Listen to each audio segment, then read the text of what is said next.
ఎలుక ఒక secret chemical ను ఒక గెరిట మీద పెడుతుంది. ఆ తరువాత ఈ ఎలుక ఆ గెరిటను ముందుకు తోస్తుంది. అయితే అక్కడ ఒక సూప్ ను తయారు చేస్తూ ఉంటారు. ఈ ఎలుక ఆ సూప్ లోకి ఈ సీక్రెట్ కెమికల్ ను వేయాలనుకుంటుంది. ఇంతలో అక్కడికి ఒక వ్యక్తి వచ్చి మాట్లాడుతూ ఉంటాడు. దీంతో ఈ ఎలుక అతడు వెళ్లే వరకు వేచి చూస్తూ ఉంటుంది. ఆ తరువాత అక్కడ నుంచి వీళ్ళు వెళ్ళిపోయాక ఎవరూ లేని టైం చూసి ఈ ఎలుక ఆ గెరిట మీద ఉన్న లిక్విడ్ ను ఒక్కసారిగా కింద పడేస్తుంది. అప్పుడు ఈ లిక్విడ్ నేరుగా కింద ఉన్న సూప్ లో పడుతుంది. దీంతో ఇది ఆ సూప్ తో పాటు కలిసిపోతుంది. ఆ తరువాత ఈ సూప్ ను విందులోకి తీసుకువెళ్తారు. దీంతో ఆ విందులో కూర్చున్న వారందరూ ఈ సూప్ ను తాగుతారు. ఇంతలో ఒక అమ్మాయి గట్టిగా అరుస్తూ గాల్లోకి ఎగిరిపోతుంది.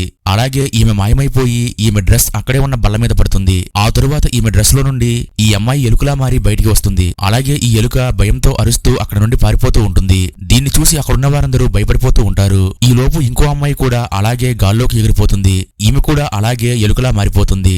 ఆ తరువాత ఒక్కొక్కరిగా ఆ సూప్ తాగిన వారందరూ మనిషి రూపంలో నుండి ఎలుకలా మారిపోతూ ఉంటారు. దీంతో ఆ గది అంతా ఎలుకలమయం అయిపోతుంది. అయితే వీళ్ళు ఎలా మళ్ళీ మనిషిలా మారారో తెలియాలంటే వీడియోని లైక్ చేసి ఛానల్ సబ్స్క్రైబ్ చేసుకోండి.